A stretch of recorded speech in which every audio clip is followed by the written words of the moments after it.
ஆண்டவருக்கு மகிமையுண்டதாக. இப்போது நம்முடைய பத்மா அம்மா அவங்க இருக்கிற இடத்துல இருந்து உங்களுக்கு சில வார்த்தைகளை சொல்லுவாங்க. அவங்க வந்தது ஒரு பெரிய ஆசீர்வாதம். மிகுந்த கஷ்டத்தில் அவங்க வந்திருக்காங்க. இப்போ அம்மா பேசுவாங்க.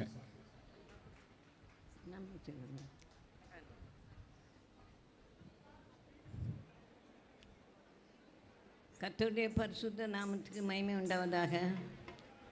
இந்த அருமையான ஜெப மலையில் வைத்து இந்த அருமையான ஜீவ வெளிச்சம் குடும்பமாக நாம் இணைந்து செயல்படத்தக்கதாக இயேசப்பா இந்த கடைசி நாட்களிலே நமக்கு இப்படிப்பட்ட ஒரு நல்ல தருணத்தை தந்து, இந்த உலக வாழ்க்கை நமக்கு நிரந்தரம் அல்ல, எல்லாம் அழிந்து போகக்கூடியது, மேலானவிலே நாடுகள் என்று சொன்ன வசனத்தின்படி அருமையான ஐயா குடும்பம் ஒரு ஜீவ வெளிச்சம் குடும்பமாக நமக்கு இருந்து அவர்கள் பிள்ளைகள் அம்மா எல்லாரும் பேரப்பிள்ளைகள் முதற்கொண்டு ஆடி பாடி நம்மை சந்தோஷப்படுத்தக்கூடிய ஒரு நல்ல நாளாக 3 நாட்களையும் கர்த்தர் அருமையான ஜீவ வெளிச்சம் குடும்பத்துக்கு தந்திருக்கிறார் என்றால் பெரிய கிருபை.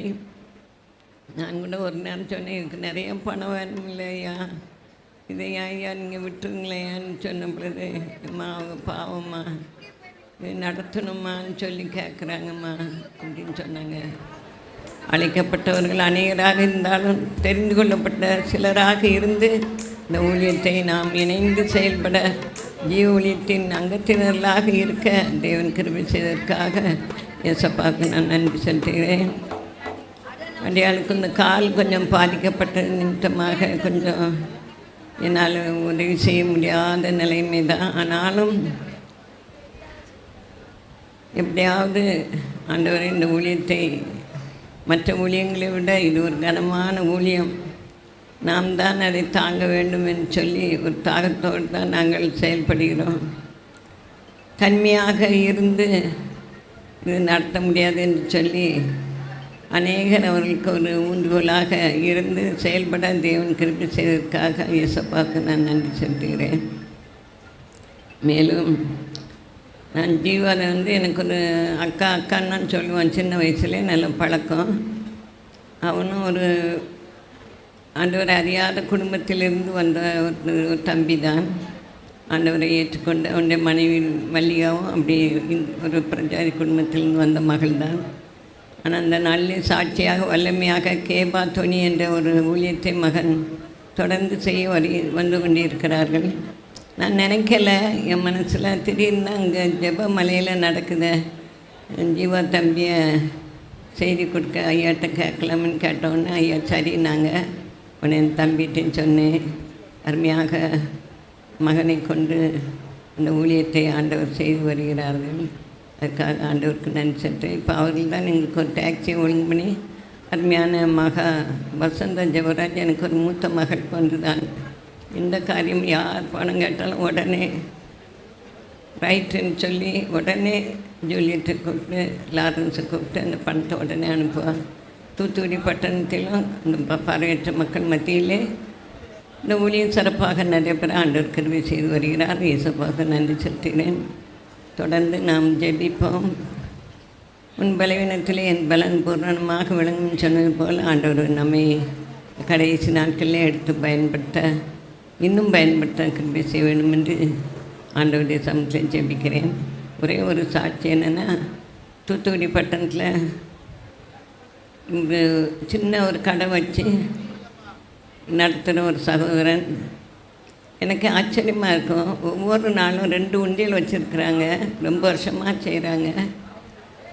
2 உண்டியலையும் வீட்டில் ஒரு 50 ரூபா, சர்ச்சு அவர் கடையில் ஒரு 50 ரூபா டெய்லி போட்டு அந்த பணத்தை மாத தொடக்கத்தில் 1ஆம் தேதி கரெக்டாக அனுப்பிடுறாங்க.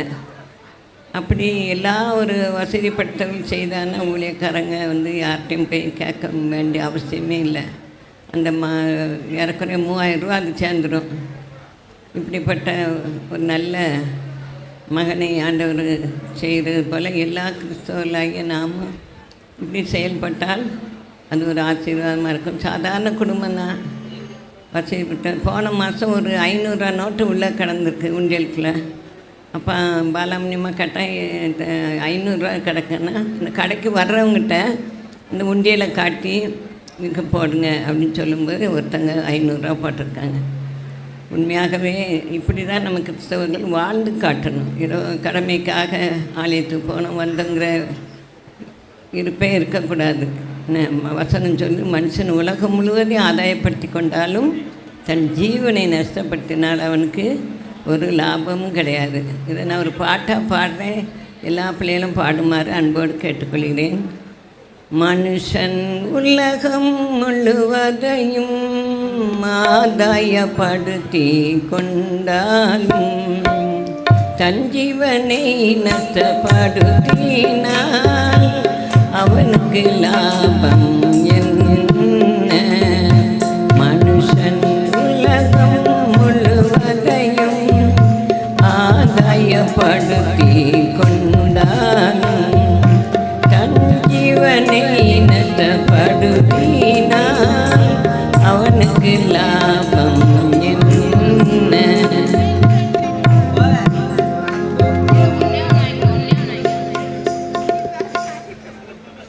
கொடு உனக்கு கொடுக்கப்படும். பாடுங்க. கொடு உனக்கு கொடுக்கப்படும், அழ உனக்கு அளக்கப்படும். கொடு உனக்கு கொடுக்கப்படும், அழ உனக்கு அளக்கப்படும். அமுக்கி குலுக்கி சரிந்து விழும்படிக்கு அதனின் பலனை அடைந்திடுவாய். அமுக்கி குலுக்கி சரிந்து விழும்படிக்கு அதனின் பலனை அடைந்திடுவாய். அமுக்கி குலுக்கி சரிந்து விழும்படிக்கு கொடுக்கும்படி ஏசப்பா நமக்கு கட்லேட் அதனால் நாம் இந்த ஊழியத்தை தாங்கி இந்த சிறுவன் 5 அப்பமும் 2 மீன்களையும் கொடுத்தது போல், ஏழை விதவை இந்த 2 காசை போட்டது போல் நாமும் கொடுத்து ஊழியத்தை தாங்குவோம். இந்த நல்ல தருணத்தை ஏசப்பா தந்து நம்மை ஆசீர்வதித்ததற்காக உள்ளத்தின் ஆழத்திலிருந்து கொடா கொடி துதி கனம் மைமையை ஏசப்பா ஒருவருக்கே செலுத்திடும். இன்னொரே ஒரு பாடல். பொன் வெள்ளியும் இல்லை உள்ளதை தருகிறேன் இயேசுவின் நாமத்திலே எழுந்து உடனே நட. அவன் குதித்து ஓடி துய்த்து சென்றான், அவன் குதித்து ஓடி துய்த்து சென்றான் இயேசுவின் நாமத்திலே எழுந்து உடனே நட. அதே அற்புதத்தை ஆண்டவர் நம் மத்தியிலும் இந்த நாளில் செய்து நம்மை சந்தோஷப்படுத்தினதுக்காக தேவனுக்கு உள்ளத்தின் ஆழத்திலிருந்து கொடா கொடி துதி கன மகிமை ஸ்தோத்திரங்களை செலுத்துகிறேன். அந்த ஒவ்வொருவரையும் இயேசப்பா ஆசீர்வதிப்பாராக. ஆமென்.